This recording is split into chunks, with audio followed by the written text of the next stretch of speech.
नमस्कार विद्यार्थी मित्रांनो, मी प्राध्यापक Sultan Inamdar, academic counsellor of IGNOU regional centre Pune. सध्या मी इग्नूच्या पुण्यातील रिजनल सेंटरमध्ये ॲज अन अकॅडमिक काउन्सिलर म्हणून कार्यरत आहे आणि मी प्रामुख्याने राज्यशास्त्र या विषयामध्ये माझा जास्त इंटरेस्ट असल्यामुळे या विषयावरती मी आज आपल्या सर्वांसोबत या विषयाशी निगडीत काही संकल्पनांचे आपण आज डिस्कशन करणार आहोत. तर याच्यामधला जो पहिला मुद्दा आहे तो म्हणजे राजकीय सिद्धांतातील वादविवाद.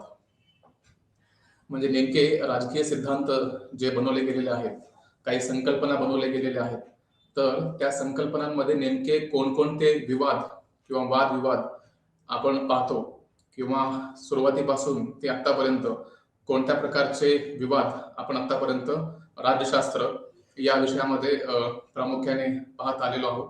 तर त्याच्यावरती आपण आज एक आढावा घेणार आहोत आणि यामध्ये आपण पाहणार आहोत की जेव्हा दोन सिद्धांत किंवा दोन संकल्पना जेव्हा मांडले गेलेले आहेत तर त्या दोघांमध्ये साम्य काय आहे आणि त्या दोघांमध्ये कोणकोणते वेगळ्या गोष्टी आहेत किंवा कोणते वादविवाद आहेत की जे दोन सिद्धांतांना एक प्रकारचा द्वंद्व त्याला आपण म्हणूयात किंवा एक प्रकारचा क्लॅश ज्यामध्ये निर्माण होतो.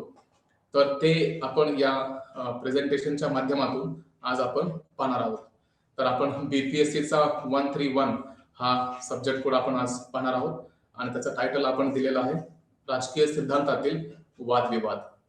तर याच्यावरती आपण आज चर्चा करूया आणि प्रामुख्याने त्यामध्ये हा जो राजकीय सिद्धांतातील वादविवाद हा जो विषय आहे तो इतका मोठा आहे की आपण त्याला एका सिरीज मध्ये आपण त्याला कव्हर करू शकत नाही किंवा कदाचित ते थोडंसं कठीण जाईल. जर आपण ते एका सिरीज मध्ये कव्हर करण्याचा प्रयत्न केला तर मे बी आपण या विषयाला पूर्ण जस्टिस देऊ शकू असं वाटत नाही. म्हणूनच आपण त्यासाठीच याला आपण 2 टप्प्यांमध्ये विभागलेलो आहे. तर आता आपण जो पाहतो आहोत तर हा पहिला टप्पा आहे किंवा पहिला भाग आहे की ज्यामध्ये आपण 2 संकल्पना पाहणार आहोत. पहिली म्हणजे लोकशाही विरुद्ध आर्थिक विकास, याच्यावरती आपण आज चर्चा करणार आहोत आणि यामध्ये आपण प्रामुख्याने पाहणार आहोत की लोकशाही ही जी संकल्पना आहे ही कशा प्रकारे आर्थिक विकास या संकल्पनेशी निगडीत आहे. किंवा बऱ्याच जणांचा असं एक आर्ग्युमेंट असतं, वादविवादाचा एक भाग म्हणजे असा की काही लोकांचं म्हणणं असतं की आर्थिक विकास करण्यासाठी किंवा ज्याला आपण डेव्हलपमेंट असं म्हणतो, इकॉनॉमिक डेव्हलपमेंट, तर हा जो आर्थिक विकास असतो ते करण्यासाठी लोकशाही व्यवस्था असणं अत्यंत गरजेचं आहे. आणि काही लोकांचं आर्ग्युमेंट असंही असतं की आर्थिक विकास आणि लोकशाही यांचा काहीही दूरपर्यंत कोणताही संबंध नाही. तर या 2 गोष्टी असतात आणि याच्यावरती आपण आज चर्चा करणार आहोत आणि यातून आपण पाहण्याचा प्रयत्न करणार आहोत की जर आपल्याला आर्थिक विकास साधायचा असेल तर त्यासाठी लोकशाही ही संकल्पना गरजेची आहे किंवा नाही, याचा काही त्यामध्ये रोल आहे किंवा नाही, याच्यावरती आपण आज थोडीशी चर्चा करणार आहोत. आणि त्यासोबतच स्वतंत्र विरुद्ध सेन्सॉरशिप हा सुद्धा एक डिबेटचा, ज्याला आपण म्हणतो वादविवादाचा एक भाग आहे की ज्यामध्ये आपण पाहणार आहोत की जर आपल्याला स्वतंत्र हवं असेल तर आपण राज्याच्या वरती किती निर्बंध टाकू शकतो किंवा राज्य आपल्यावरती किती प्रमाणात रेस्ट्रिक्शन्स किंवा निर्बंध टाकू शकतो. तर या 2 गोष्टी क्लॅशेबल आहेत की जिथे आपण म्हणू, जर आपण असं म्हटलं की राज्याने लोकांवरती जास्त निर्बंध घातले तर अशा वेळेस मग अशी अडचण येते की लोकांचे जे अधिकार असतात किंवा जे हक्क असतात ते काही प्रमाणात मर्यादित होतात. आणि जर असं आपण म्हटलं की लोकांना आपण पूर्णपणे अमर्याद अधिकार किंवा अमर्याद हक्क देत आहोत तर याचा अर्थ दुसरा असा होतो की राज्य मग कमकुवत व्हायला लागतो. राज्याची जी शक्ती असते ती कमकुवत होताना आपल्याला दिसते. तर या दोन्हीमध्ये साम्य असणं गरजेचं आहे. तर हे जे म्हणतोय आपण की स्वतंत्र आणि सेन्सॉरशिप या दोन्ही गोष्टींमध्ये आपण कशा प्रकारे एक संतुलन बाळगू शकतो, कशा प्रकारे एक प्रकारचा बॅलन्स आपण मेंटेन करू शकतो, याच्यावरती डिस्कशन होणं गरजेचं आहे. आणि याच्यावरती अनेक विचारवंतांनी, ज्याला आपण पॉलिटिकल फिलॉसॉफर्स असं म्हणतो, राजकीय तत्वज्ञ, तर यांनी अनेक पुस्तके लिहिलेली आहेत आणि अनेक ज्याला म्हणून आपण आर्टिकल्स प्रेझेंट केलेले आहेत आणि यामधून असं दिसतं एकंदरीत की दोघांनीही आपले पॉइंट्स देण्याचा प्रयत्न केलाय आणि शेवटी त्याचं उत्तर असंच मिळतं की आपण पूर्णपणे इंडिपेंडन्स देऊन सुद्धा चालत नाही आणि पूर्णपणे सेन्सॉरशिप करून सुद्धा चालत नाही. तर या दोघांमध्ये कुठेतरी आपल्याला साम्य बाळगणं गरजेचं आहे. तर ते कशा प्रकारे केलं जाईल ते आपण या प्रेझेंटेशन मध्ये पाहणार आहोत. तर पहिला जो मुद्दा आहे तो म्हणजे लोकशाही विरुद्ध आर्थिक विकास. आता जेव्हा आपण लोकशाही बद्दल बोलतो तर याच्यामध्ये अनेक आर्ग्युमेंट्स असे आहेत की जेव्हा आपण लोकशाही समाज निर्माण करतो किंवा जेव्हा आपण लोकशाही व्यवस्था आपल्या समाजामध्ये आपल्या देशामध्ये जेव्हा आपण निर्माण करतो त्यावेळेस आपण आर्थिक विकास जास्त गतीने करू शकतो असा एक वर्ग आहे. आणि दुसऱ्या वर्गाचं असं म्हणणं आहे की आर्थिक विकास करण्यासाठी लोकशाहीचा काहीही संबंध नाही. आर्थिक विकास ही पूर्णपणे वेगळी गोष्ट आहे आणि लोकशाही ही पूर्णपणे वेगळी गोष्ट आहे. किंबहुना काही लोकांचं असंही म्हणणं आहे की जर लोकशाही नसेल तर कदाचित आपण जास्त वेगाने विकास करू शकू. ओके, तर याच्यावरती हे एक प्रकारचं म्हणून आपण द्वंद्व होताना आपल्याला दिसतो. आणि नेमकं काय द्वंद्व आहे तो वाद कोणता आहे तर दोन्ही एकमेकांशी सुसंगत आहेत की नाही याबद्दलचा तो वादविवाद आहे. आपण बऱ्याचदा पाहतो डिस्कशन डिबेट्स मध्ये वगैरे हे आपण बऱ्याचदा टेलिव्हिजन्स वरती पाहतो किंवा जे रिसर्च आर्टिकल्स बऱ्याच फिलॉसॉफर्स कडनं प्रेझेंट केले जातात त्यात सुद्धा यावरती आपल्याला अनेक वादविवाद पाहायला मिळतात की हे एकमेकांशी सुसंगत आहेत किंवा नाही. तर लोकशाही हा जो शब्द आहे तो डेमोक्रेटिया एक म्हणून आपण की ग्रीक शब्द आहे तो डेमोक्रेटिया. डेमोक्रेटिया या शब्दापासून आपण डेमोक्रेसी हा शब्द बनवलेला आहे. जेव्हा आपण डेमोक्रेटिया बद्दल बोलतो तर हा एक ग्रीक भाषेमधला तो शब्द आहे जो प्राचीन काळापासून वापरला जातो आणि भारतासहित अनेक देशांमध्ये या संकल्पनेवरती अभ्यास झालेला आहे. तर हा जो वर्ड आहे डेमोक्रेटिया याचा साधासा अर्थ असा होतो की लोकांची सत्ता, ज्याला म्हणून आपण लोकांची सत्ता अशा प्रकारे की जेव्हा निर्णय घेण्याची गोष्ट येते जेव्हा निर्णय घेण्याची जेव्हा संधी येते त्यावेळेस तो निर्णय नेमका कोणी घ्यावा. आपण पाहतो बऱ्याचदा की एका बाजूला आपल्याकडे राज्य असतं आणि दुसऱ्या बाजूला आपल्याकडे एक समाज असतो. तर हे निर्णय निर्धारण नेमकं कोण करणार, हा जो निर्णय असतो तो नेमका कोण घेणार याच्यावरती अनेक डिस्कशन झालेले आहेत आणि त्यामधून डेमोक्रेसी हा जो शब्द आहे यातून मग याचा अर्थ असा निघतो की लोक जे आहेत ते निर्णय घेतील.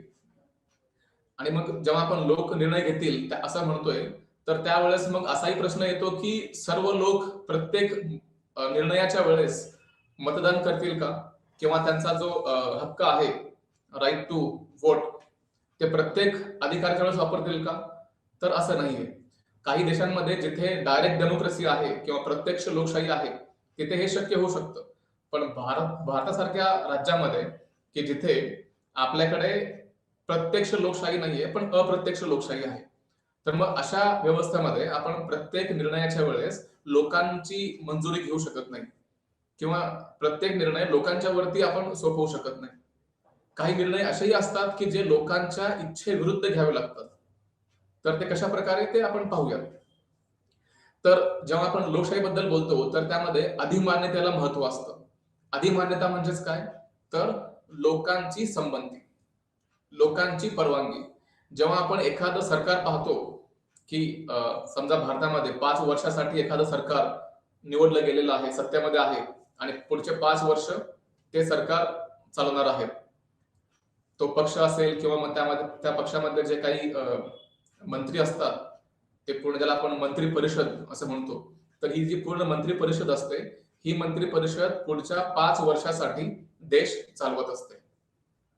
ओके, तर असा प्रश्न आहे की हे जे मंत्री परिषद आहे ह्यांना हे अधिकार कोणी दिले की ते पुढचे 5 वर्ष सरकार चालवतील तर लोकांनी दिलेले आहेत.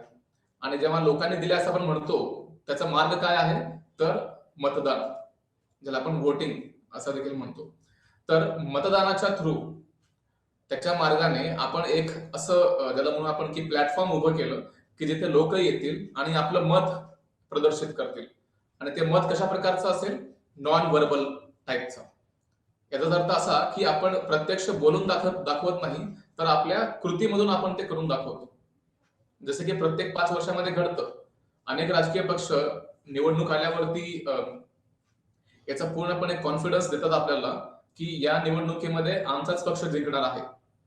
पण शेवटी घडतं काय? तर एक प्रकारचा तो सायकॉलॉजिकल प्रेशर क्रिएट करण्याचा तो एक मार्ग असतो. जेव्हा प्रत्येक पक्ष हे म्हणत असतो, की आम्हीच ही निवडणूक जिंकणार आहोत. याचा अर्थ हा असतो, की त्यांना एक कॉन्फिडन्स लोकांना द्यायचा असतो, की ही निवडणूक आम्ही जिंकणार आहोत. त्यामुळे तुम्ही दुसऱ्यांना मत न देता, तुमचं मत दुसऱ्यांना देऊन वाया न घालवता, तुम्ही आमच्या पक्षाला समर्थन द्या आणि आमच्या पक्षाला मतदान करा. तर हे जेव्हा आवाहन केलं जातं, तर लोकांच्या सबकॉन्शियस माइंडमध्ये ते जाऊन कुठेतरी बसतं. आणि त्यामुळे जेव्हा निवडणुका होतात, त्यावेळेस याचा प्रभाव देखील बघायला मिळतो आपल्याला. जेव्हा निकाल येतो, त्यावेळेस जो पक्ष जास्त मजबूतीने किंवा जास्त ताकदीने निवडणूक लढतो, तो पक्ष जिंकतो. याचं कारण म्हणजे एकच, की त्यांनी आपला मुद्दा जो असतो, तो खूप ज्याला म्हणू आपण प्रेशरने ठेवलेला असतो लोकांसमोर, की जेणेकरून लोकांनी ते मान्य केलंच पाहिजे. ओके.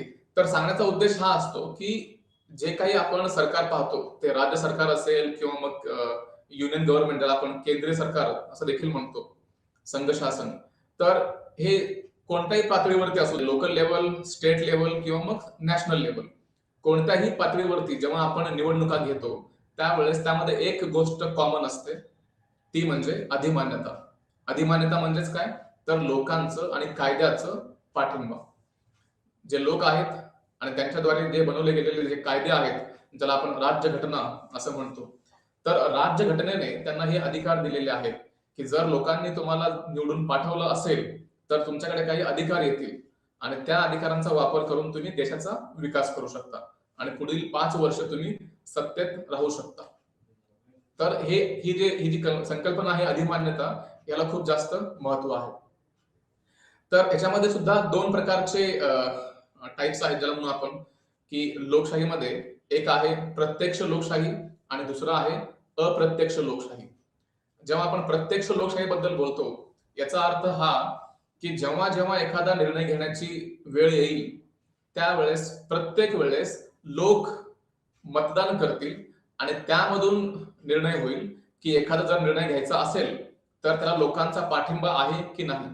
जर लोकांचा पाठिंबा असेल, तर त्या निर्णयाची अंमलबजावणी केली जाईल आणि जर एखाद्या निर्णयाला किंवा एखाद्या मसुद्याला, ज्याला आपण बिल असं म्हणतो, त्याला जर लोकांचा पाठिंबा नसेल, तर असे जे कायदे आहेत ते रद्द होतील. तर याला आपण म्हणूयात की प्रत्यक्ष लोकशाही, जिथे लोक प्रत्यक्षपणे मतदानामध्ये किंवा ज्याला आपण म्हणू की निर्णय निर्धारणामध्ये त्यांचा सहभाग नोंदवत असतात. आणि दुसरा आहे अप्रत्यक्ष लोकशाही.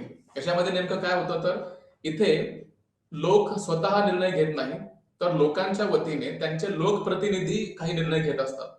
जसं की भारतामध्ये घडतं. भारतामध्ये प्रत्येक वेळेस लोक निर्णय घेत नाही. लोक फक्त एकदा निर्णय घेतात आणि ते म्हणजे निवडणुकीच्या वेळेस. लोक फक्त एकदा पार्टिसिपेट करतात, की जिथे ते एखाद्या पक्षाला बहुमत देऊन त्यांना आपल्या भारताच्या संसदेमध्ये आणि पर्टिक्युलरली लोकसभेत त्यांना आपण पाठवतो. तीच अवस्था राज्यामध्ये असते, जिथे आपण विधानसभेत त्यांना आपण पाठवत असतो. ज्याला आपण एमएलएज आणि एमपीज असं म्हणतो. मेंबर ऑफ लेजिस्लेटिव्ह असेंब्ली आणि मेंबर ऑफ पार्लमेंट. तर यांना आपण प्रत्यक्ष निवडणुकीद्वारे आपण त्यांना निवडून पार्लमेंटमध्ये आणि स्टेट लेजिस्लेचर, ज्याला आपण विधिमंडळ असं म्हणतो, तर या सभागृहांमध्ये आपण त्यांना पाठवत असतो. आणि पुढील 5 वर्ष जे काही निर्णय घ्यायचे असतील, तर ते सर्व निर्णय लोक न घेता सरकार लोकांच्या वतीने ते निर्णय घेतील. ओके. तर महाराष्ट्रामध्ये जे सरकार असेल किंवा एखाद्या राज्यामध्ये जे सरकार असेल, ते त्या राज्याच्या पुरतं मर्यादित निर्णय घेतील आणि केंद्र सरकार जे असेल ते पूर्ण देशभरामध्ये लागू होतील अशा प्रकारचे निर्णय घेतील. तर ह्यांना हे अधिकार कोणी दिले, तर कायद्याने आणि लोकांनी. कायद्याचा त्यांना पाठिंबा असतो आणि लोकांचा देखील त्यांना पाठिंबा असतो, म्हणूनच ते सत्तेमध्ये असतात. त्यामुळे आपण त्यांना अधिमान्य सरकार किंवा अधिमान्य सत्ता आपण त्यांना दिलेली असते आणि हे सरकार पुढील 5 वर्ष चालवली जाते. आणि लोकशाही कोणत्या प्रकारे चालवली जाते, हा मुख्य म्हणजे कळीचा एक प्रश्न आहे. याच्यामध्ये का का असं म्हणतोय आपण? कारण बऱ्याच देशामध्ये आपण पाहतो की जिथे जिथे बहुसंख्य वर्ग असतो त्यांचा अन्याय हा अल्पसंख्याकावरती होताना आपल्याला पाहायला मिळतो. आता बहुसंख्य वर्ग कोणता असणार? एखादा एखादा वर्ग जो जातीमध्ये बहुसंख्य असू शकेल कदाचित, किंवा ज्याला आपण रंगभेद त्याच्यामध्ये सुद्धा बहुसंख्य असू शकतो, किंवा एखादा धर्मामध्ये बहुसंख्य असू शकतो. तर त्याचे अनेक अनेक प्रकार आहेत. तर जो कुठला समाज बहुसंख्य आहे म्हणजेच संख्येने जास्त आहे तो समाज त्या देशावरती राज्य करत असतो. कारण सरकार त्याच समाजाद्वारे निवडली गेलेली असते. कारण निवडणुकीमध्ये त्या लोकांचा सहभाग खूप मोठा असतो आणि त्या समाजाचा ज्या पक्षाला पाठिंबा असतो तो पक्ष सत्तेमध्ये निवडून येतो. आणि त्यासाठीच मग इथे प्रश्न असा असतो की जर बहुसंख्य लोक असतील आणि जर त्यांनी एखादा पक्ष निवडून दिला असेल आणि त्यांना सत्तेमध्ये पाठवलं असेल तर मग ते कोणत्याही प्रकारचे निर्णय घेतील का? तर नाही. तर त्यांना एक एक लिमिटेशन दिलेली असते, एक मर्यादा असते, ज्याला आपण राज्यघटना म्हणतो. त्याची एक चौकट असते, नियमांची देखील एक चौकट असते. आणि प्रत्येक मंत्री असेल किंवा प्रधानमंत्री असेल किंवा राष्ट्रपती असेल किंवा कोणी असेल, जो कोणी सत्तेमध्ये असेल, त्या प्रत्येक व्यक्तीला एका मर्यादामध्ये राहूनच निर्णय घ्यावे लागतात. आणि ती मर्यादा कोणीही त्याला म्हणून आपण क्रॉस करू शकत नाही. आणि ती मर्यादा कशी येते? तर राज्यघटनेतून येते, कॉन्स्टिट्यूशन मधून येते. तर हे ह्याच्यामध्ये पाहणं गरजेचं आहे. आणि बरेचसे देश आहेत की जिथे मायनॉरिटीज, ज्याला आपण म्हणतो अल्पसंख्याक, तर अल्पसंख्याक या गटाचं देखील किंवा या वर्गाचं देखील संरक्षण होणं अत्यंत गरजेचं आहे. आणि भारतामध्ये देखील यासाठी अनेक तरतुदी केल्या गेलेल्या आहेत. भारतीय राज्यघटना असेल किंवा मग भारतामधले जे कायदे बनवले गेलेले आहेत तर ते अशा प्रकारे बनवले गेलेले आहेत की जिथे बहुसंख्याकाचं वर्चस्व निर्माण होणार नाही आणि प्रत्येक व्यक्ती एक समान पातळीवरती असेल, की जेणेकरून एखादा वर्ग दुसऱ्या वर्गावरती अन्याय करता कामा नये. आणि हे कशा प्रकार म्हणजे हे जे संरक्षण आहे हे संरक्षण कुठून मिळतं? तर राज्यघटनेमधून. आणि अजून एक बाब महत्वाची म्हणजे जेव्हा आपण विकासाबद्दल बोलत असतो तर विकास म्हणजे फक्त आर्थिक विकास नसतो, तर सामाजिक विकास देखील तितकाच महत्वाचा असतो, ज्याला आपण मानवी विकास असं म्हणूयात. असे बरेचसे आपल्याला देश पाहायला मिळतील की जे खूप जास्त श्रीमंत आहेत, पर्टिक्युलरली ज्याला आपण म्हणूयात की वेस्ट एशियामध्ये, पश्चिम आशियामध्ये असे अनेक देश आपल्याला पाहायला मिळतील की जिथे ते विकासाच्या एकदम उच्च शिखरावरती आहेत, परंतु मानवी विकास निर्देशांकामध्ये त्यांचं स्थान खूप खालचं आहे. म्हणजेच काय की तिथे लोकांना महत्व दिलं जात नाही. तर अशा प्रकारचा विकास देखील काही उपयोगाचं ठरत नाही, कारण सरकार जे असतं ते लोकांच्यासाठी असतं, बरोबर, आणि लोक जे आहेत ते सरकारसाठी नसतात. तर हा मुद्दा समजून घेणं अत्यंत गरजेचं आहे. आपण वन बाय वन ते देखील पाहणार आहोत. तर लोकशाही देश सहसा एकमेकांविरुद्ध युद्ध करताना आपल्याला दिसत नाही. आपण असं एक कंपॅरिझन करूयात की असं मान्य करूयात की काही देशांमध्ये हुकुमशाही आहे. जसं फॉर एक्झाम्पल सिरियामध्ये हुकुमशाही आहे, किंवा नॉर्थ कोरियामध्ये हुकुमशाही आहे, किंवा चायनामध्ये सुद्धा एक पक्षाचं वर्चस्व आहे, त्याला ते लोकशाही सरकार म्हणतात. पण जर खरं अर्थाने पाहायला गेलं तर ती एक प्रकारची हुकुमशाहीच असते, कारण तिथे फेअर कॉम्पिटिशन होत नाही. त्यामुळे त्याला आपण पूर्णपणे लोकशाहीचा दर्जा आपण देऊ शकत नाही. तर जिथे जिथे हे हुकुमशाही देश आहेत तिथे त्यांना निर्णय घेणं सोपं जातं. जर त्यांना निर्णय घ्यायचा असेल की एखाद्या देशावरती हल्ला करायचा आहे तर त्यांना जास्त वेळ लागत नाही, ते इन्स्टंटली निर्णय घेऊ शकतात, कारण त्यांच्यावरती कोणाचंही बंधन नसतं. जो कोणी हुकुमशहा असतो त्या हुकुमशहावरती कोणाचंही बंधन नसतं. आणि त्यामुळे असं एकंदरीत पाहायला मिळतं की हे देश जे आहेत ते एकमेकांवरती जास्त हल्ले करण्याची शक्यता जास्त असते, कारण ह्यांच्यावरती कोणाचं बंधन नसतं आणि त्यामुळे हे देश कोणावरही हल्ले करू शकतात. पण ती बाब लोकशाही देशांबद्दल तितकी सोपी नाहीये. जर इथे एखाद्या देशावरती हल्ला करायचा असेल तर सरकारला 100 वेळा विचार करावा लागतो. याचं कारण म्हणजे असं की जर आपण एखादा चुकीचा निर्णय घेतला तर पुढच्या येणाऱ्या निवडणुकीमध्ये कदाचित लोक आपल्याला निवडून आणणार नाहीत याची भीती त्यांना असते. म्हणजेच काय, लोकांचं एक प्रकारचं नियंत्रण या सरकारमध्ये असलेल्या लोकांवरती असतो. आणि त्या कारणामुळे असं म्हणता येईल की हे जे लोकशाही देश असतात यांच्यावरती लोकांचं नियंत्रण असतं आणि त्यामुळे हे युद्ध वगैरे अशी भाषा करत नाहीत. कारण त्यांना माहिती आहे की युद्धामध्ये फक्त आपण त्यांचा नाश करणार नाही आहोत, तर ते समोरचे जे शत्रू देश असतील ते आपल्या लोकांवर देखील हल्ले करतील आणि त्यामध्ये कितीतरी हजारो आणि लाखो लोकांचा जीव जाऊ शकतो. आणि हे जर झालं तर मग देशातले लोक आपल्याला पुढच्या वेळेस संधी देणार नाही. तर त्यामुळे आतापर्यंतच्या रिसर्च मधून, आतापर्यंतच्या स्टडीज मधून जे काही आतापर्यंत अभ्यास झालेला आहे त्यामधून ही एक बाब निदर्शनास आलेली आहे की ज्या ज्या देशांमध्ये लोकशाही आहे ते देश कमी युद्धामध्ये सहभागी होतात आणि ज्या देशामध्ये लोकशाही नाहीये, जिथे आपण त्याला म्हणू आपण की हुकुमशाही आहे, तर असे देश मात्र युद्धांमध्ये खूप सोप्या पद्धतीने ते सहभागी होतात किंवा खूप लवकर ते सहभागी होतात. तर ते होता कामा नये. म्हणून तर इथे एक आर्ग्युमेंट असं केलं जातं की लोकशाही या कारणासाठी पाहिजे की लोक इथे सुखाने राहू शकतील आणि कोणताही देश परकीय जे आक्रमण असतं त्यांच्यापासून आपलं संरक्षण करू शकेल. तर सुरुवातीच्या काळामध्ये जेव्हा आपण लोकशाहीबद्दल बोलतो तर त्यात अजून एक बाब अशी होती की महिलांना आपण नागरिक म्हणून मान्यता दिलेली नव्हती. ओके. इथे निवडणूक ज्याला म्हणू आपण की त्या निवडणुकीमध्ये महिलांना मतदानाचा अधिकार नव्हता. फक्त आता नाही, ज्याला आपण एन्शियंट एरा म्हणतो, पाश्चात्य जग, त्यामध्ये देखील म्हणजे जवळपास 2000 2500 वर्षापूर्वी जेव्हा कॅलेंडर सुरू झालं नव्हतं त्याच्या एक 400-500 वर्षापूर्वी तिथून जी संकल्पना चालत आली त्यावेळेस देखील लोकशाहीची संकल्पना होती, पण त्यामध्ये स्त्रिया आणि गुलाम यांना नागरिकत्व नव्हतं, यांना नागरिक म्हणून मान्यता नव्हती. आणि ती परंपरा जवळपास 2-2500 वर्षापासून चालत आलेली परंपरा 21व्या किंवा त्याला आपण म्हणू की 20व्या आणि 21व्या शतकापर्यंत हे चालत राहिलं. आणि त्याचा लेटेस्ट एक्झाम्पल म्हणजे अमेरिका.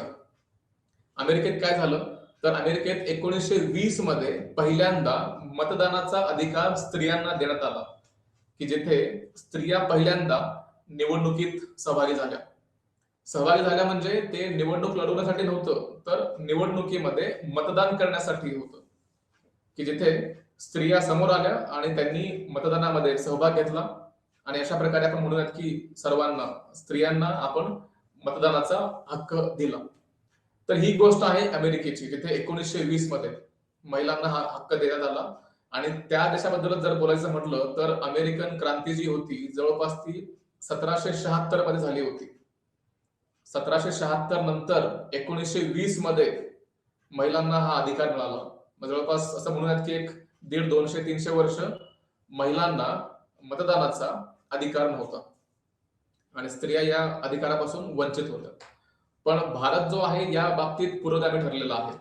त्याचं कारण म्हणजे काय की भारताची जी राज्यघटना आहे ती 1949 मध्ये बनून पूर्ण झाली आणि 1950 मध्ये त्याची अंमलबजावणी केली गेली. ज्याला आपण 26 जानेवारी जे आजच्या घडीला आपण सर्वजण सेलिब्रेट करतो, ज्याचा उत्सव आपण साजरा करतो रिपब्लिक डे म्हणून. तर हे रिपब्लिक डे सेलिब्रेट करण्याचं कारण म्हणजे या दिवशी 26 जानेवारी 1950 ला भारतामध्ये राज्यघटना लागू केली गेली होती.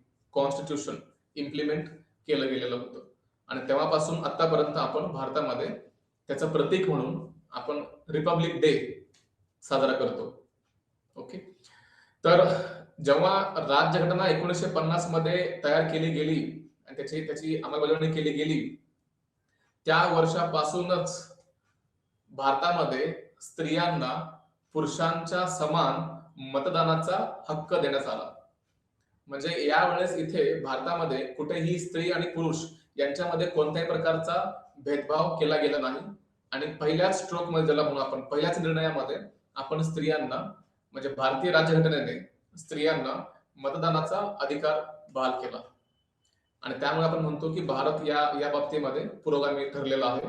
आणि त्या काळामध्ये भारत हा एकमेव देश होता की ज्याने सर्वात प्रथम देशाची स्थापना होता होता लगेच स्त्रियांना हा हक्क देणारा हा पहिला देश ठरला होता आणि म्हणून आपण भारताला पुरोगामी देश असं म्हणतो. तर ही जी संकल्पना आहे लोकशाहीची, तर एकंदरीत असं म्हणूयात आपण की ही विकसित होत जाणारी, डेव्हलप होत जाणारी संकल्पना आहे, की ते कालांतराने डेव्हलप होत चाललेली आहे. सुरुवातीला लोकशाहीचा अर्थ असा होता, की फक्त निवडणुकीमध्ये सहभाग घेणे.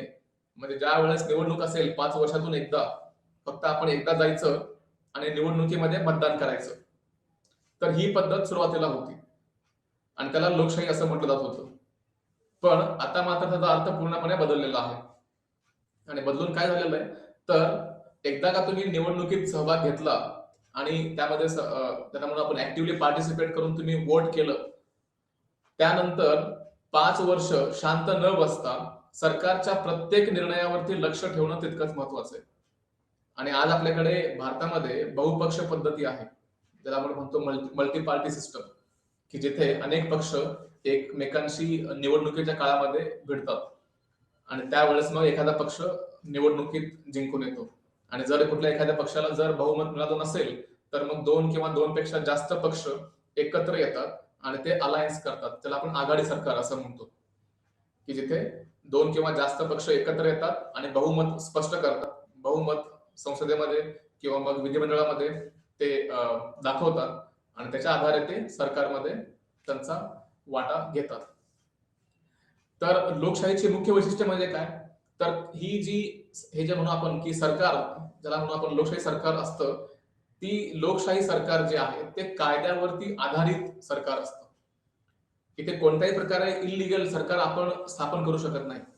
जर आपल्याला भारतामध्ये सरकार स्थापन करायचं असेल, तर कायद्याने जे नियम बनवलेले आहेत, राज्यघटनेमध्ये सरकार स्थापन करण्यासाठी जे कायदे बनवले गेलेले आहेत, त्या कायद्यांमध्ये जर आपण तंतोतंत बसत असू, आपण त्यांचं पालन करत असू, तरच आपण सत्तेमध्ये सहभागी होऊ शकतो.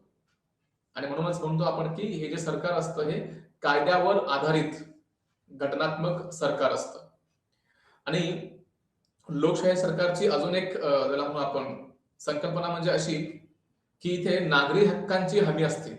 आपल्याला नागरी हक्क जे आहेत, ज्याला आपण सिव्हिल राईट्स असं म्हणतो, तर प्रत्येक लोकशाही सरकारमध्ये काही अधिकार लोकांना दिले गेलेले असतात. आणि हे जे अधिकार आहेत हे याची गॅरंटी कोण देतं, याची खात्री किंवा हमी कोण देतं, तर राज्यघटना. हे जे कॉन्स्टिट्यूशन आहे, हे कॉन्स्टिट्यूशनच आपल्याला या सिव्हिल राईट्सची किंवा मग नागरी हक्कांची गॅरंटी देत असते. आणि त्यामध्ये आपण अनेक राईट्स पाहतो, जसं for example right to education असेल किंवा राईट टू रिलिजन असेल किंवा अजून अनेक राईट्स आहेत, जर आपण अधिकार किंवा हक्क असं म्हणतो, जे काही हक्क आपण घटनेमध्ये नमूद केलेले आहेत आणि त्यांना आपण फंडामेंटल राईट्स असं म्हणतो किंवा मराठीमध्ये त्याला शब्द आहे मूलभूत हक्क. तर हे सर्व शब्द आपण याच्यासाठी वापरतो. आणि यासोबतच जेव्हा आपण एखादं सरकार चालवत असतो किंवा लोकांनी जे सरकार निवडून दिलेलं असतं, याची खात्री करणं अत्यंत गरजेचं आहे की जे सरकार आपण निवडून दिलेलं आहे ते सरकार मनमानी अधिकार करणार नाही किंवा मनमानी राज्य करणार नाही. आणि जर हे पाहायचं असेल तर काय करावं लागेल, तर त्यांच्याकडे जी सत्ता असते सरकारमधल्या लोकांकडं, जसं फॉर एक्झाम्पल आपले राष्ट्रपती असतील, मग पंतप्रधान आहेत आणि सर्व कॅबिनेट मिनिस्टर्स आहेत, जी पूर्ण मंत्री परिषद असते, यांच्याकडे जेव्हा एखादा विभाग दिला जातो, जसं फॉर एक्झाम्पल होम मिनिस्ट्री असेल, गृह विभाग किंवा मग संरक्षण खातं असेल किंवा रेल्वे खातं असेल, तर यांना जेव्हा जेव्हा एखाद्या खात्याची जबाबदारी दिली जाते, त्यावेळेस त्यांच्याकडे काही अधिकार पण त्यांना बहाल केलेले असतात. आणि अपेक्षा अशी असते की त्या अधिकारांचा योग्य वापर करून त्यांनी त्यांचा जो डिपार्टमेंट आहे तो योग्य तऱ्हेने चालवावा, अशी ही अपेक्षा असते. पण बऱ्याचदा असंही दिसतं की या अधिकारांचा गैरवापर होताना देखील दिसतो. आणि जर हे गैरवापर थांबवायचा असेल तर काय करावं लागेल, तर एक संकल्पना पॉलिटिकल सायन्स मध्ये अशी आहे, ज्याला आपण चेक्स अँड बॅलन्सेस असं म्हणतो, ज्याला सत्ता संतुलन हा मराठीमध्ये शब्द आहे. म्हणजे जी सत्ता असते त्या सत्तेमध्ये संतुलन साधणं गरजेचं आहे. आणि ते कशा प्रकारे केलं जातं ते थोडक्यात सांगतो. आपण पाहतो बऱ्याचदा की भारतामध्ये आपण म्हणतो की 3 to 4 पिलर्स आहेत. भारतीय लोकशाहीचे 3 ते 4 स्तंभ आहेत, ज्याला आपण पिलर्स ऑफ डेमोक्रेसी असं म्हणतो. त्यामध्ये पहिलं म्हणजे संसद, जिथे कायद्यांची निर्मिती केली जाते. संसदेच्या माध्यमातून आपण कायदे निर्मिती करतो. आणि संसदेच्या परवानगीशिवाय भारतामध्ये कोणताही कायदा लागू होत नाही. तर एक झालं संसद. दुसरं आहे कार्यकारी मंडळ. कार्यकारी मंडळ म्हणजेच कोण? त्याला आपण एक्झिक्युटिव्ह असं देखील म्हणतो. कार्यकारी मंडळ म्हणजे पंतप्रधान, राष्ट्रपती, पूर्ण कॅबिनेट मिनिस्टर आणि एंटायर ब्युरोक्रेसी, ज्याला आपण नोकरशाह किंवा नोकरशाही असं देखील मराठीमध्ये शब्द वापरतो. तर हे जे कायद्यांची अंमलबजावणी करण्याची जबाबदारी आहे, ही ह्या कार्यकारी मंडळाकडे असते, की जिथे संसदेने जे काही कायदे बनवलेले आहेत, ते सर्व कायदे जे आहेत हे पूर्ण नोकरशाही त्याची अंमलबजावणी करत असते. त्याला आपण कार्यकारी मंडळ असं म्हणतो. आणि तिसरा असतो न्यायमंडळ. आता न्यायमंडळमध्ये नेमकं काय? इथे की सरकारने किंवा संसदेने जे काही निर्णय बनवलेले आहेत किंवा तयार केलेले आहेत, हे सर्व निर्णय राज्यघटनेला अनुसरून आहेत की नाहीत हे पाहण्याचं काम हे न्याय मंडळ करत असतं. आणि ह्यांच्याकडे हे अधिकार असतात की ह्यांनी हे बघावं, ह्यांनी हे चेक करावं की सर्व निर्णय भारतामध्ये नियमानुसार घेतले जात आहेत. आणि जर एखादा नियम बाह्य निर्णय घेतला गेला असेल तर न्यायालयाकडे हे अधिकार आहेत की ते सरकारने घेतलेल्या निर्णयाला रद्द करू शकतात. तर भारतामध्ये ही ताकद न्यायालयाकडे आहे. ही शक्ती आपण न्यायालयाला दिलेली आहे. आणि म्हणून आपण म्हणतो की इथे जरी पार्लमेंटने एखादा मनमानी कायदा तयार करण्याचा प्रयत्न केला, निर्माण करण्याचा प्रयत्न केला, तरी देखील सरकार त्यांच्या मर्यादा ओलांडू शकत नाही. कोणताही मनमानी कायदा बनवू शकत नाही. जर तसं करायला गेले तर मग त्यांच्यासमोर अडचण अशी आहे की त्यांना न्यायालयाच्या निर्णयाला सामोरं जावं लागेल. आणि न्यायालय हे चेक करेल की सरकारने जो काही डिसिजन घेतलेला आहे तो ऍज पर द रूल्स आहे की नाही. जर असेल तर न्यायालय त्यामध्ये हस्तक्षेप करत नाही, त्याची अंमलबजावणी होते. आणि जर एखादा निर्णय नियमाच्या बाहेर जाऊन घेतला गेला असेल किंवा फक्त एखाद्या जातीला किंवा एखाद्या धर्माला खुश करण्यासाठी जर घेतला गेला असेल आणि तो जर राज्यघटनेच्या विरुद्ध असेल, तर अशा सिच्युएशन मध्ये, अशा परिस्थितीमध्ये तो निर्णय न्यायालयाद्वारा पूर्णपणे रद्दबातल केला जातो. आणि म्हणून असं म्हटलं जातं की इथे आपण कोणाला कितीही सत्ता दिली तरी तो त्या सत्तेचा गैरउपयोग करू शकत नाही. आता प्रश्न असा येतो की जर जे घटनेचं संरक्षण करणारे लोक आहेत ते म्हणजे न्यायालय, आणि न्यायालय म्हणजे कोण? जजेस, न्यायाधीश. तर शक्यता अशी पण असते की जर एखाद्या न्यायाधीशाने चुकीचा निर्णय दिला तर, जर एखाद्या न्यायाधीशाने न्यायाच्या ऐवजी अन्याय केला तर, अशी पण शक्यता येऊ शकते. कारण या न्यायाधीशांकडे सुद्धा काही अधिकार असतात, काही हक्क असतात, आणि त्या हक्कांचा देखील गैरवापर केला जाऊ शकतो. तर मग अशा वेळेस यांच्यावरती कोण नियंत्रण ठेवणार? तर भारतामध्ये त्यासाठी देखील तरतूद केली गेलेली आहे. आणि त्यामध्ये असं आहे की जर एखाद्या न्यायाधीश अन्याय देत असेल, न्यायाच्या ऐवजी अन्याय करत असेल, तर मग अशा वेळेस संसद अशा न्यायाधीशांना सस्पेंड करू शकते. त्यांच्याकडे हे अधिकार असतात, ज्याला आपण इम्पिचमेंट असं म्हणतो. इम्पिचमेंट प्रोसेस फॉलो करून कोणत्याही न्यायाधीशाला संसदेद्वारा बरखास्त केलं जाऊ शकतं, त्यांच्या पदावरून त्यांना दूर केलं जाऊ शकतं. तर त्यामुळे कोणताही न्यायाधीश जरी त्यांना वाटत असलं तरी सुद्धा तो न्यायाच्या ऐवजी अन्याय करू शकत नाही, कारण ह्या न्यायाधीशांच्या वरती देखील काही नियम असतात. आणि म्हणून म्हटलं की आपण कोणाला कितीही सत्ता दिली, कितीही अधिकार दिले, तरी देखील कोणीही आपल्या अधिकारांचा गैरवापर करू शकत नाही, कारण एकमेकांचा दुसऱ्यांवरती कंट्रोल असतो. जर संसदेने काही चुकीचं केलं तर जे न्यायमंडळ आहे त्याला आपण ज्युडिशरी किंवा सुप्रीम कोर्ट असं म्हणूयात साध्या भाषेमध्ये, सुप्रीम कोर्ट जो आहे तो पार्लमेंट वरती कंट्रोल ठेवतो, आणि पार्लमेंट जे आहे ते सुप्रीम कोर्ट वरती कंट्रोल ठेवतं. आणि जे एक्झिक्युटिव्ह आहे, कार्यकारी मंडळ, त्यांच्यावर देखील सुप्रीम कोर्ट नियंत्रण ठेवून असतं. त्यामुळे इथे जे सत्ता लोकांच्याकडे असतात, म्हणजे जे सरकारी लोक असतात, ते कोणी असू देत, मग ते सरकारमधले लोक असतील किंवा निमसरकारी लोक असतील, ज्याला आपण म्हणूयात की जे निवडून गेलेले नाहीये, पण कोणत्या तरी एखाद्या माध्यमातून जे अनेक एक्झाम्स असतात, परीक्षा असतात, त्या परीक्षा क्लिअर करून ते गेले त्या डिपार्टमेंटमध्ये काम करत असतात.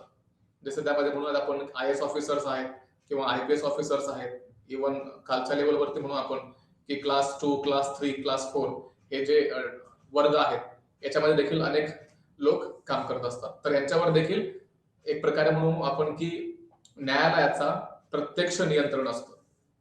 ओके.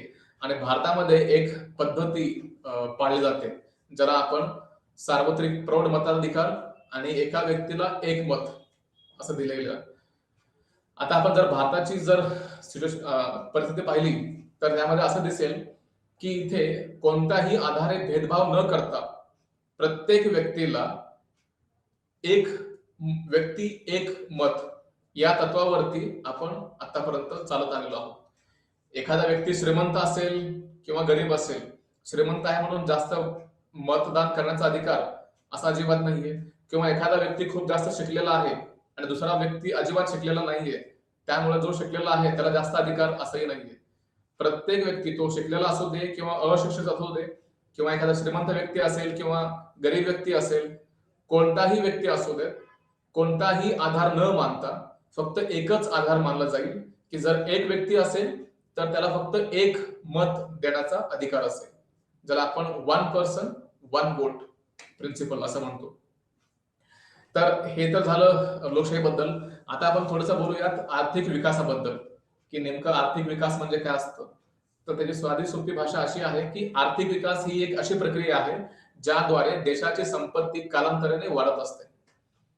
आर्थिक विकास म्हणजेच नेमकं काय, तर जी संपत्ती देशामध्ये असते त्याच्यामध्ये वाढ होत असते, त्याला आपण आर्थिक विकास असं म्हणूया. की जिथे लोकांकडे जास्त संपत्ती येते. जेव्हा आपण देश म्हणतो तर फक्त सरकारकडे नाही, तर देश म्हटल्यावरती लोकांकडे देखील तितकीच संपत्ती येते. ओके. आपण फक्त एक विचार करून बघा की जेव्हा लोक एखादी वस्तू विकत घेतात, ती कोणतीही वस्तू असू देत, तर त्यांच्याकडे संपत्ती जमा होत असते लोकांच्याकडे. आणि जेव्हा लोकांच्याकडे संपत्ती जमा होत असते तेव्हा त्या देशाची संपत्ती वाढत असते, आणि यालाच आपण म्हणतो आर्थिक विकास. तर दीर्घकालीन आर्थिक विकासामुळे राहणीमान सुधारणाऱ्या देशात राष्ट्रीय उत्पन्न आणि रोजगार देखील वाढतात. याच्यामध्ये आपण हे पाहत आलेलो आहोत की जो जो विकसित देश आहे, आता आपण विकसित देश जेव्हा म्हणतो त्याला आपण डेव्हलप्ड कंट्रीज किंवा डेव्हलप्ड नेशन्स असं म्हणतो. तर त्यामध्ये एक बाब अशी दिसते की हे जे पाश्चात्य देश आहेत, ज्याला आपण म्हणूयात की ते युरोप मधले काही देश असतील किंवा मग नॉर्थ अमेरिकन मधले काही देश असतील, तर हे जे देश आपण पाहतो त्यावेळेस एक गोष्ट आपल्या समोर येते, तो म्हणजे त्यांचा विकास. ते भारतापेक्षा किंवा भारत म्हणण्यापेक्षा पूर्ण आशिया आणि आफ्रिका हे जे दोन कॉन्टिनेंट्स आहेत, जे खंड आहेत, या दोन खंडांपेक्षा हे युरोप आणि नॉर्थ अमेरिका हे जे दोन खंड आहेत याच्यामधले देश जास्त प्रगत आहेत. तिथली जी आर्थिक स्थिती आहे ती खूप जास्त प्रगत आहे. तर हे का झालं, तर त्यांनी त्यांच्या रोजगारावरती भर दिलं, तर त्यांनी इंडस्ट्रीवरती भर दिलं, आणि कशा प्रकारे केलं तेही आपण पाहणार आहोतच. तर आर्थिक विकासासाठी कारणीभूत घटक म्हणजे कोणते, काही आपण ते पाहूया. की जेव्हा आपण विकास साधतो त्यावेळेस नेमक्या कोणत्या गोष्टी केल्या गेल्या पाहिजे. त्यामध्ये एक आहे नैसर्गिक संसाधनं. म्हणजे काही देश असे आहेत की ज्यांना फारसं कष्ट घ्यायची गरज पडत नाही. निसर्गाने त्यांना काही असे अधिकार दिलेले असतात किंवा अशा काही गोष्टी दिलेल्या असतात की त्याचा वापर करून ते देश श्रीमंत झालेले आपल्याला पाहायला मिळतात. आणि ते म्हणजे कोणते, आपण पाहूयात की पश्चिम आशियामधले काही देश आहेत, जिथे आपण म्हणूयात की Iran, Iraq, Saudi Arabia, Kuwait, UAE, बरेच देश आहेत ज्याला आपण गल्फ कंट्रीज असं देखील म्हणतो. तर यांच्याकडे एक कॉमन गोष्ट म्हणजे अशी की यांच्याकडे भरपूर प्रमाणात तेलाचा साठा आहे. बरोबर. यांच्याकडे ज्याला म्हणून आपण पेट्रोलियम आणि गॅस निर्माण केलं जातं, आणि ते पेट्रोल, डिझेल, गॅस संपूर्ण जगामध्ये वितरित केलं जातं, संपूर्ण जगामध्ये डिस्ट्रीब्यूट केलं जातं. तर ह्याच्यामध्ये ह्यांचं ज्याला म्हणून आपण की निसर्गाने दिलेली ही एक देणगी आहे की ज्याचा वापर करून हे लोक स्वतःचा विकास करत असतात. आणि म्हणून अशा देशांकडे ज्यांच्याकडे नैसर्गिक संपत्ती जास्त प्रमाणात उपलब्ध असते, अशा देशांना डेव्हलप होण्यासाठी जास्त संधी असतात, किंवा त्यांना ज्याला म्हणतो ना आपण विकसित होण्यासाठी जास्त संधी असतात. तर ह्या नैसर्गिक संसाधनांचा वापर करून हे देश खूप पुढे गेलेले आपल्याला पाहायला मिळतात. तर त्यासोबतच पायाभूत सुविधा देखील तितकंच महत्वाचं आहे. जेव्हा आपण म्हणतो की फक्त संपत्ती जर नसेल तर मग काय ऑप्शन राहतो, तर मग पायाभूत सुविधा ते म्हणजे कोणत्या प्रकारचे, तर असं मान्य करूयात आपण की एखाद्या देशामध्ये चांगली कनेक्टिव्हिटी आहे. कनेक्टिव्हिटी म्हणजे रोड कनेक्टिव्हिटी, की जिथे ट्रान्सपोर्टेशन खूप इझिली होऊ शकतं. म्हणजे एका शहरामधून दुसऱ्या शहरामध्ये जर एखाद्या व्यक्तीला काही वस्तू, जर एखाद्या वस्तूची घेवाण-देवाण करायची असेल, बाईंग सेलिंग ज्याला म्हणतो आपण, खरेदी विक्री करायची असेल, तर अशा देशांमध्ये खूप लवकर शक्य होतं. कनेक्टिव्हिटी जेव्हा वाढते त्यावेळेस त्यांचा खर्च खूप कमी येतो. आणि जेव्हा देवाणघेवाण होत असते, एखादी वस्तू जेव्हा विकली जाते, त्यावेळेस सरकारला सुद्धा त्यावरती टॅक्स मिळत असतो. तर त्यामुळे असं म्हणतो आपण की जेव्हा जेव्हा ट्रान्झॅक्शन्स वाढतील, तेव्हा तेव्हा सरकारला जास्त महसूल मिळत असतो. आणि त्यामुळे जर सरकारला महसूल पाहिजे असेल, तर समाज हा सतत क्रियाशील असणं गरजेचं आहे. काही ना काही आर्थिक घडामोडी होत राहणं गरजेचं आहे. आणि जर ते करत राहायचं असेल, तर मग जे पायाभूत सुविधा आहेत, जसं की म्हणून आपण रोड झालं किंवा इलेक्ट्रिसिटी झाली किंवा इंटरनेटची कनेक्टिव्हिटी झाली, हे अनेक गोष्टी आहेत की ज्यांची उपलब्धता करून देणं अत्यंत गरजेचं असतं. आणि जेव्हा या गोष्टी अवेलेबल होतात, त्याचा वापर करून समाजातील लोक एकमेकांशी घेवाण-देवाण करतात आणि त्यामधून सरकारला जास्त प्रमाणात टॅक्स मिळतो आणि त्या टॅक्सचा वापर करून सरकार अजून जास्त डेव्हलपमेंटल ऍक्टिव्हिटीज वरती भर देऊ शकते. तर हे झाले पायाभूत सुविधा. त्यानंतर कर्मचारी वर्ग देखील तितकाच महत्वाचा आहे, की भारतासारखा देश की जिथे खूप जास्त लोकसंख्या आहे, तर ही एक भारताची असेट किंवा संपत्ती बनू शकते. कशा प्रकारे, तर जेवढे लोक जास्त काम करतील तेवढा जास्त पैसा बाहेरून भारतामध्ये येईल. आणि ते फक्त लोक असून उपयोगाचे नाही, तर ते कुशल असणं देखील तितकंच महत्वाचं आहे. कुशल लोक असणं देखील तितकंच महत्वाचं आहे.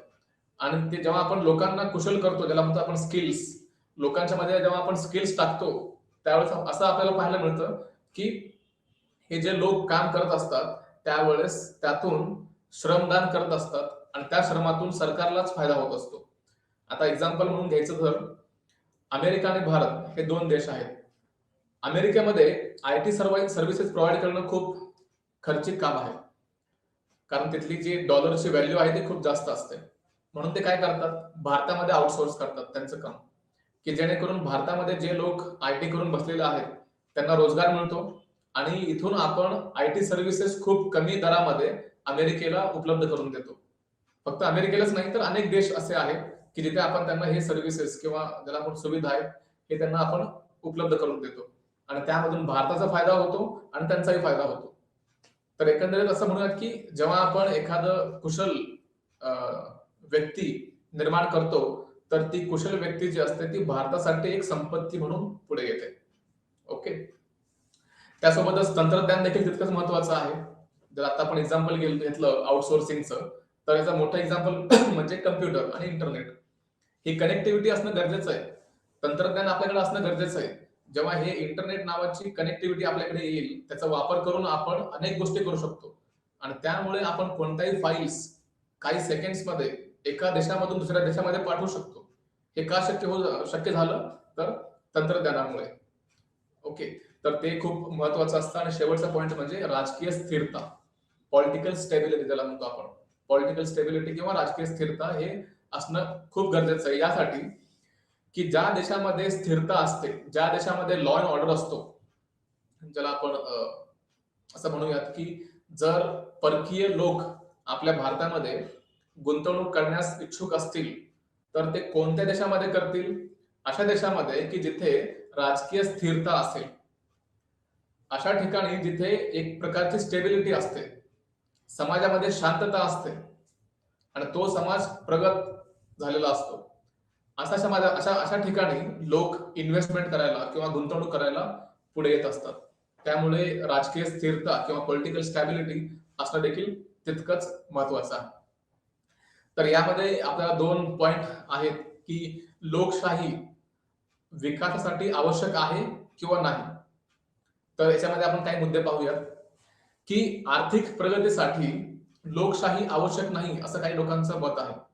पोझनर हा जो फिलॉसॉफर आहे, त्यांनी आपल्या पुस्तकामध्ये असं नमूद केलेलं आहे, जे जे गरीब देश आहेत त्या सर्व गरीब देशांच्या विकासासाठी हुकुमशाही व्यवस्था अत्यावश्यक आहे. यांचं म्हणणं असं आहे की जर एखादा गरीब देश असेल तर त्या देशामध्ये आपण लोकशाही मार्गाने जास्त विकास घडवून आणू शकत नाही, कारण लोकांना हाताळणं इतकं सोपं नसतं. तर त्यासाठी हुकुमशहा पाहिजे, आणि तो जो हुकुमशहा असेल तो लोकांच्या वरती नियंत्रण ठेवेल, आणि ते लोक त्या हुकुमशहाबद्दल कोणताही विधान करू शकत नाही, सरकारच्या विरुद्ध काहीही बोलू शकत नाही. तर मग अशा वेळेस अडचण अशी येते की नेमकी मग जर आपण म्हटलं विकास करायचं तर मग कोणत्या प्रकारे करायचं. तर पोजनरच्या मते त्याला असं म्हणायचं आहे की जे जे सुरुवातीच्या काळामध्ये आहेत, जे अत्यंत गरीब देश आहेत, तिथे लोकशाही काम करू शकत नाही. तर अशा ठिकाणी लोकशाहीची अंमलबजावणी करून आपण दुसरं तिसरं काही करत नसून त्या देशाला आपण मागास ठेवत असतो. आणि त्या देशाला जर पुढे आणायचं असेल तर मग तुम्ही तिथे लोकशाही काढून टाका आणि त्या ठिकाणी राजेशाही किंवा हुकुमशाही आणा, की जिथे सरकार पूर्ण ताकदीनिशी निर्णय घेऊ शकेल. आणि एक पाऊल पुढे जाऊन असंही म्हणतो तो की जर जर समाज काही प्रमाणामध्ये विकसित झाला, जो पूर्णपणे गरीब देश होता त्याने जर थोडासा विकास केला आणि तो पुढे नेक्स्ट लेवलला आला, तर मग अति उच्च ज्याला म्हणतो आपण, किंवा विकासाची उच्च पातळी गाठण्यासाठी आपण त्यावेळेस मग लोकशाही व्यवस्था आणू शकतो. तर यांचं म्हणणं असं आहे की सुरुवातीला लोकशाही नसली पाहिजे, सुरुवातीला हुकुमशाही राहू दे, पण जेव्हा आपण थोडाफार विकास करून पुढे जाऊ त्यावेळेस मात्र आपण देशामध्ये लोकशाही आणू शकतो. तर त्यामुळे यांना असं म्हणायचं आहे की जोपर्यंत तुम्ही विकास करत नाही तोपर्यंत सरकार टिकत नाही. आणि आपण हे पाहिलेलं आहे 2010 मध्ये जेव्हा स्प्रिंग, त्याला म्हणतो आपण अरब स्प्रिंग रेव्होल्युशन झालं, ज्याला आपण अरब स्प्रिंग क्रांती देखील म्हणतो.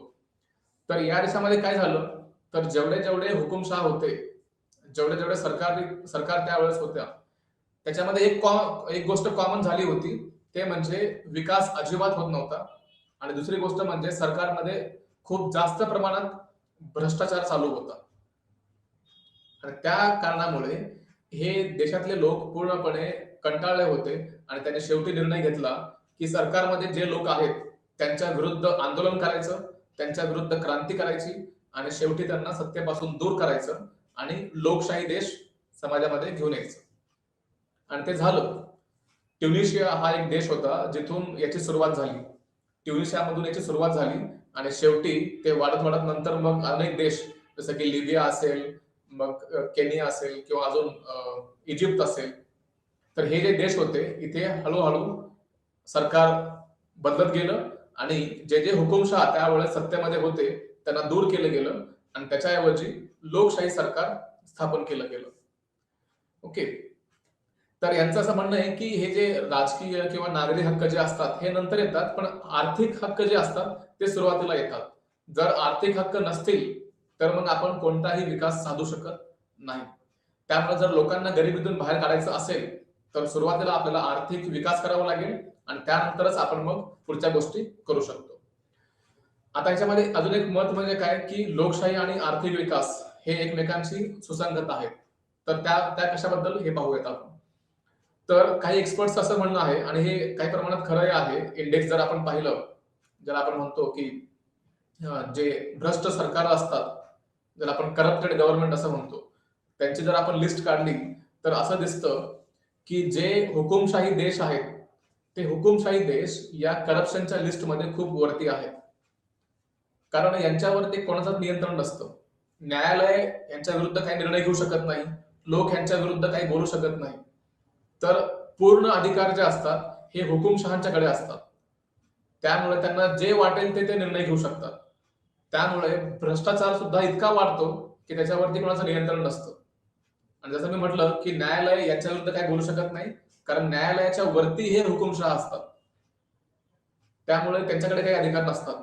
अशा अवस्थेमध्ये काय होतं, तर मग हे जे सरकार असतात, हुकुमशाही सरकार, त्या सरकारमध्ये उच्च प्रमाणात भ्रष्टाचार वाढतो आणि जे लोक आहेत ते अजूनच गरीब होत जातात.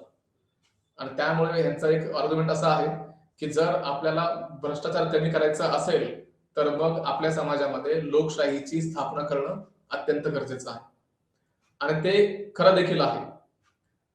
कारण हे आतापर्यंत आपण जेवढे इंडेक्स पाहत आलेलो आहोत, ज्याला आपण म्हणतो की करप्शन लिस्ट ही जी पाहिली गेली, तर यामध्ये असं दिसेल की हुकुमशाही देश त्याच्यामध्ये वरती आहेत आणि लोकशाही देश त्यामध्ये खाली आहेत.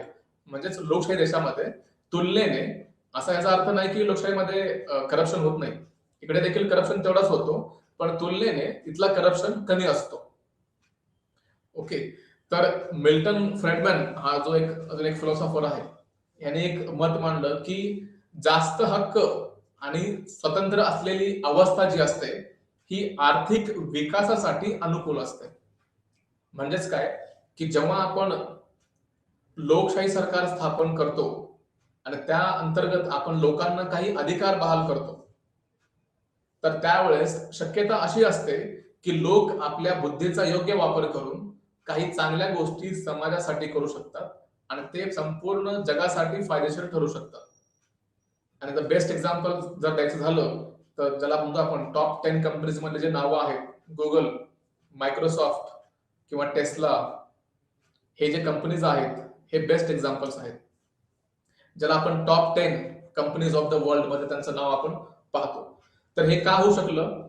कारण या देशामध्ये त्यांना काही अधिकार दिले गेले होते, त्यांना स्वतंत्र दिलं गेलं होतं आणि त्याचा वापर करून त्यांनी अशा प्रकारच्या कंपन्यांची स्थापना केली जी संपूर्ण जगासाठी फायदेशीर ठरते. आपण हे जे गुगल वापरतो किंवा युट्यूब वापरतो, फेसबुक, इंस्टाग्राम किंवा मायक्रोसॉफ्ट, विंडोज, हे जे सर्व गोष्टी आहेत, हे आपण आज का वापरू शकतोय? कारण सरकारने काही लोकांना अधिकार दिले, त्यांना पूर्णपणे त्यांच्या बुद्धीचा योग्य वापर करण्याची संधी दिली गेली आणि त्याचा वापर करून लोकांनी अशा काही गोष्टीची निर्मिती केली जी फक्त अमेरिकेसाठी नाही, तर संपूर्ण जगासाठी हे महत्वाचं ठरलं आणि खूप अत्यंत उपयोगाची वस्तू म्हणून आपण त्याकडे पाहतो. तर ही अत्यंत महत्वाची गोष्ट आहे आणि जसं म्हटलं मी, हे जे कंपन्यांचं नाव आता मी घेतलं, गुगल, मायक्रोसॉफ्ट, टेस्ला किंवा अजून कोणते असतील टेक कंपनीज, हे प्रामुख्याने अमेरिकन कंपनीज आहेत. आणि अमेरिकेमध्ये का घडू शकलं? कारण तिथे लोकशाही सरकार होतं आणि त्या सरकारने लोकांना काही प्रमाणात अधिकार बहाल केलेले होते, सत्ता दिलेली होती आणि त्याचा वापर करून तिथल्या लोकांनी योग्य तो निर्णय घेतला आणि तो देश आज जगातला सर्वात प्रगत देश मानला जातो. जर आपण जीडीपी मध्ये बघायला गेलो, तर अमेरिकेची जी जीडीपी आहे जवळपास ते $20 ट्रिलियन ची आहे, जी जगामध्ये इतर कोणत्याही देशाची नाहीये. जर आपण तुलना करायला गेलो भारताशी, तर आपण त्यांच्याशी खूप जास्त मागे आहोत या बाबतीमध्ये. आपली जी जीडीपी आहे जवळपास ती $3 ट्रिलियन आसपास आपली जीडीपी आहे आणि जी अमेरिका आहे ती जवळपास $20 ट्रिलियन ची आहे.